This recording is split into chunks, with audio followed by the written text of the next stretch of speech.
Hello students, welcome back to YouTube channel study brain. और Fraunhofer diffraction का lecture 2 है। Lecture 2 में आपको Fraunhofer diffraction at a circular aperture ये आपको आज कराने वाला हूँ। तो सर्कुलर अपर्चर का मतलब क्या है कि सेम आपकी जो पोजीशन हमने इससे पहले वाले में बनाई थी सेम पोजीशन आपकी बननी है। बस क्या है कि अपर्चर को हमको क्या सर्कुलर उसमें लेके चलना है। जैसे कि मान के इसको फिगर पहले समझाता हूँ। फिगर में क्या है कि हम कोई भी अपर्चर मानते हैं कि मान लो ए वी है, क्या है ए वी अपर्चर, और बीच में क्या आपका लेंस हमारा लेंस रख दिया हमने, ठीक है। और यहाँ पे हमारी क्या है, ये है एक्स वाई स्क्रीन जो हमारा यहाँ पे इमेज बनता है, ठीक है। मेन एक्सेस की सेंट्रल एक्सेस क्या है, पी नोट है, ठीक है। और इसकी जो विड्थ मानते हैं हम पूरी डी मान लेते हैं, ठीक है। इसकी चौड़ाई पूरी कितनी है, डी है। और ये हमारी लाइट रेज कोई भी आ रही है, ये हमारी क्या है, लाइट रेज है। क्लियर इतनी बात। अब इस सी पॉइंट से, इसको मान लेंगे सी पॉइंट, इस सी पॉइंट से एक रे हमारी सीधी निकलती है, ये जाती है, फिर यहाँ से थोड़ा सा मुड़ के क्या पी नोट पर आ जाती है, जो कि क्या है, किरणों को इकट्ठा करने का काम करता है। सेम एज इट एक किरण आपकी ये चलती है और सेम पी नोट पे आपको मिल जाती है जाके, ओके। तो ये रे हमारी क्या हो गया, पी नोट पे जाके मिल गई। आपको सभी Fraunhofer diffraction at a circular aperture का फिगर समझा रहा हूँ। तो ये हमारा क्या है, लेंस हो गया। अब यहीं से आपकी एक रे इसके पॉइंट से होती हुई कहाँ फोकस होती है, पी पॉइंट पर। और यहाँ से अगर कोई भी थीटा एंगल पर रेज निकलती है, किस पे, थीटा एंगल पर रेज निकलती है, ये आपकी क्या है, थीटा एंगल पर रेज निकलती है, वो आपकी सीधा कहाँ पर फोकस होती है, पी पॉइंट पर, या फिर थीटा एंगल पर कोई फोकस निकलने वाली है। तो यहीं से हम क्या करते हैं कि एक आपको पॉइंट क्या डाल देते हैं, एन डाल देते हैं, जो कि आपको बी से एन तक की पाथ डिफरेंस बताएगा, कितना पाथ डिफरेंस वहाँ पे है, ठीक है। तो यही आपका क्या है, टोटल इसका फिगर था समझना। इसका फिगर मेन चीज़ होती है, फिगर में आपको पूरी लैंग्वेज लिखनी होती है। अगर फिगर आपने सही से लिख लिया सब कुछ क्लियर हो जाएगा। तो ये आपका circular aperture width D diameter. तो डायमीटर कितनी ले ली हमने इसकी, डायमीटर आपने ले लिया इसका डी, और इसकी जो विड्थ ले ली हमने, विड्थ ले ली स्मॉल ई, ठीक है। तो डायमीटर डी हो गया, विड्थ स्मॉल ई हो गई। अब क्या है, इसकी लैंग्वेज समझते हैं। लैंग्वेज कि एवो डायग्राम ए भी एक सर्कुलर अपर्चर है, तो ए भी आपका क्या है, सर्कुलर अपर्चर है। इसको हम सर्कुलर अपर्चर मान के चलते हैं, जिसकी डायमीटर डी है, एल एक कॉन्वेक्स लेंथ, तो एल आपका क्या हो गया, कॉन्वेक्स लेंथ हो गया। तथा एक्स वाई की स्क्रीन है, सर्कुलर अपर्चर ए बी पर लेमडा वेवलेंथ का प्लेन वेवलेट इंस्टेंट होता है। तो इस पर किसका, लेमडा वेवलेंथ का प्लेन वेवलेट, ये आपका लेमडा वेवलेंथ का क्या है, प्लेन वेवलेट है। इस पर जो आता है तो लाइट रे अपर्चर से नॉर्मली डिफ्रैक्ट होती है। तो इसमें क्या, नॉर्मली सीधा आपको देख, ये नॉर्मली क्या डिफ्रैक्ट हो रही है अपर्चर से, ये हमारा अपर्चर है, डिफ्रैक्ट होती हैं पे लेंस एल द्वारा स्क्रीन एक्स वाई के पॉइंट पी नोट पर फोकस होती है। तो यहीं पर क्या, इसके पी नोट पर फोकस हो जाती है। लेंस की सेंट्रल पॉइंट आपका जो है इस पर पी नोट पर फोकस हो जाती है। तथा जो लाइट रेज अपर्चर से थीटा एंगल पर डिफ्रैक्ट होती है, वे लेंस एल द्वारा स्क्रीन के पॉइंट पी पर फोकस होती है। C P note screen X Y पर ड्रॉ नॉर्मल है, तथा A N normally and theta angle पर डिफ्रैक्ट होने वाले लाइट रेज के बीच पार्ट डिफरेंस है। तो थीटा हमारा क्या है, लाइट रेज आपकी, इसके बीच का डिफरेंस है थीटा, इसको हम पॉइंट मान लेंगे बी। तो ए वी एन, तो ट्राइंगल हम ए वी एन लेके चलेंगे, इसको पार्ट डिफरेंस फाइंड करेंगे, जैसे कि हमने लास्ट वाले में किया था, ठीक है। तो इसी टाइप से सेम आपको इसमें कुछ नहीं करना है, आपको सिर्फ पार्ट डिफरेंस फाइंड करना है फ्राउनहोफर डिफ्रैक्शन में। और आपको नोट्स के लिए मैंने आपको व्हाट्सएप नंबर टेलीग्राम लिंक आपको दे दी थी। तो पता है कि पाथ डिफरेंस आपको बी एन फाइंड करना है, ये आपको पाथ डिफरेंस फाइंड करना है। तो इसको लिखेंगे पाथ डिफरेंस आपको बी एन फाइंड करना है, तो बी एन निकालना है।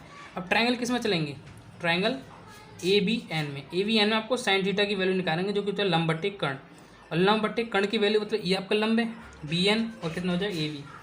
तो लंब आपका क्या होगा, बी एन, जिसकी कोण ये बनना है आपका, तो कोण के सामने भुजा आपकी क्या होगी, लंब, और जो पन्ना है इस पर आपका हाथर हो गया, सॉरी कर्ण हो गया। तो कर्ण आपका कर्ण कितना, ए बी हो गया। तो बी एन बराबर A B sine theta, A B sine theta. और यहाँ पे वैल्यू क्या है, ए बी की वैल्यू क्या है, ए बी आपका क्या है, डायमीटर है, ए बी इक्वल टू आपका डायमीटर है, ए बी आपका डायमीटर हो गया। ए बी डायमीटर है, तो A B diameter B N equal to A B की वैल्यू डी साइन थीटा, कितनी आएगी, बी एन की वैल्यू डी साइन थीटा। तो इक्वेशन हमारी क्या होगी, इसको फर्स्ट मान लेंगे। अब क्या करेंगे, फ्राउनहोफर सिंगल स्लिट डिफ्रैक्शन में आपको मैक्सिमम मिनिमा की वैल्यू आपको फाइंड करनी होती है, इससे पार्ट डिफरेंस और आपको फेज डिफरेंस फाइंड करना होता है। इसके लिए हम क्या करेंगे, मल्टीपल इंटीग्रल की वैल्यू फाइंड करेंगे। जैसे कि क्या करते हैं हम कि मल्टीपल इंटीग्रल तथा मैक्सिमा के लिए लैम्डा बाई 2 का एड इंटीग्रल होता है। जैसे कि आपको पाथ डिफरेंस फाइंड करना है, पाथ डिफरेंस फाइंड करने के लिए आपको मिनिमा के लिए डी साइन थीटा बराबर, याद रखने वाली बराबर एम लैम्डा मानते हैं, और मैक्सिमा के लिए D sine theta equal to 2m plus मतलब एक वैल्यू क्या एक्स्ट्रा मानते हैं मल्टीप्लिकल इंटू लैम्डा बाई 2। इसमें लैम्डा बाई 2 की मल्टीपल होती है, ये आपका मिनिमम पोजीशन निकलती है, ये आपकी निकलती है मैक्सिमम पोजीशन। ये आपको याद रखना है कि मिनिमम और मैक्सिमम पोजीशन। ठीक है, तो फिगर आपको पूरा क्लियर हो गया, मिनिमम मैक्सिमम पोजीशन आपको समझ आ गई। अब एक चीज़ आपको समझने वाली है इसमें कि m बराबर 0 पर सेंट्रल मैक्सिमा या प्रिंसिपल मैक्सिमा प्राप्त होता है। तो m बराबर 0 आपको बताया था मैंने कि जो हमने इसकी रेंज बनाई थी इस टाइप से, ये मैंने आपको समझाया था कर्व। तो इस कर्व में यहाँ पर क्या होता है 0 होता है, इसी पर क्या होता है मैक्सिमा या आपका प्रिंसिपल मैक्सिमा फाइंड होता है।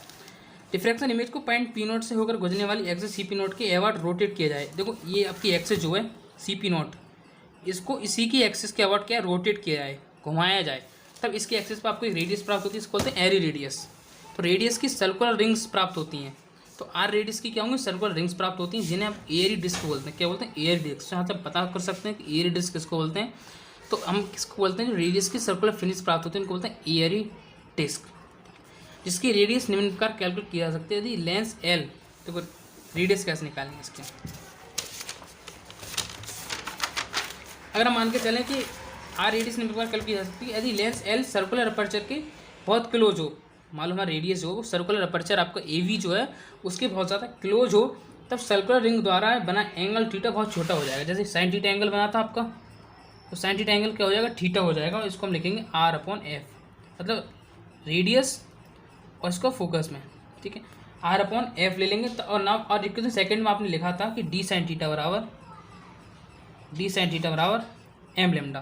तो इसी से क्या कर देंगे आप दोनों कंपेयर कर दो, डी थीटा बराबर यहाँ से वैल्यू का डी थीटा निकालेंगे, साइन थीटा बराबर कितना रख दिया थीटा लिख दिया, बराबर कितना आ जाएगा एम लेमडा, और एम बराबर क्या करते हैं पुट कर दें 1, तो डी थीटा बराबर आपका कितना निकल के जाएगा एम निकल के आ जाएगा।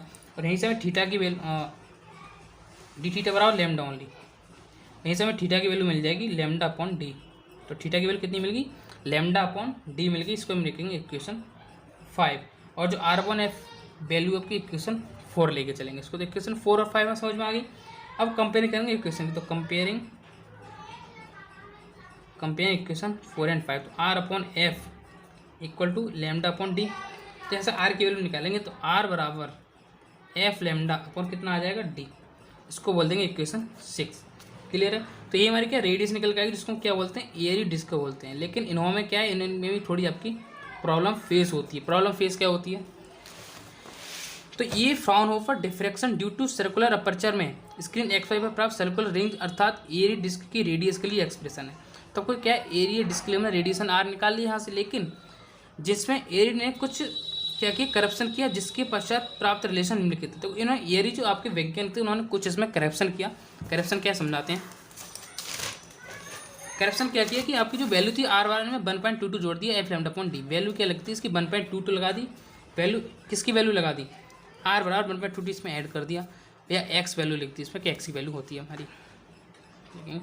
तो एवं इक्वेशन में सर्कुलर अपर्चर द्वारा फ्राउनहोफर डिफ्रैक्शन प्राप्त एरी डिस्क की रेडियस के लिए एक्सप्रेशन है, जो रिप्रेजेंट करता है कि एरी डिस्क की radius R diameter of circular aperture D के इन्वर्सली प्रोपोर्शनल होती है। क्योंकि आर क्या है अपना इन्वर्सली प्रोपोर्शनल हो जाएगा। यहाँ से अगर हम आर निकालें तो आर क्या है आपका इन्वर्सली क्या प्रोपोर्शनल है, आर इन्वर्सली प्रोपोर्शनल 1/d।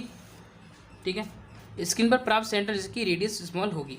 ये देखा है कि Fraunhofer diffraction at circular aperture में सेंट्रल डिस्क हमेशा ब्राइट होती है, जबकि फ्रेजनल डिफ्रैक्शन में सेंट्रल डिस्क ब्राइट है। कुछ देखो हमने आपको पढ़ाया था कि इससे पहले फ्रेजनल डिफ्रैक्शन ये आपका फ्राउनहोफर, तो फ्राउनहोफर में जो आपकी सेंट्रल डिस्क होती है हमेशा ब्राइट होती है, और फ्रेजनल डिफ्रैक्शन आपकी डिस्क ब्राइट है डार्क कुछ भी हो सकता है। ठीक है, तो ये था आपका कंप्लीट हो गया। इसके बाद आपका लास्ट टॉपिक बचा इस चैप्टर का, वो आपको नेक्स्ट वीडियो में कंप्लीट हो जाएगा। उसके बाद आपका चैप्टर कंप्लीट हो जाएगा, और नोट्स आपको व्हाट्सअप और टेलीग्राम दोनों पर मिल जाएंगे। ठीक है, फ्राउनहोफर डिफ्रैक्शन इंपोर्टेंट चैप्टर है काफ़ी यार।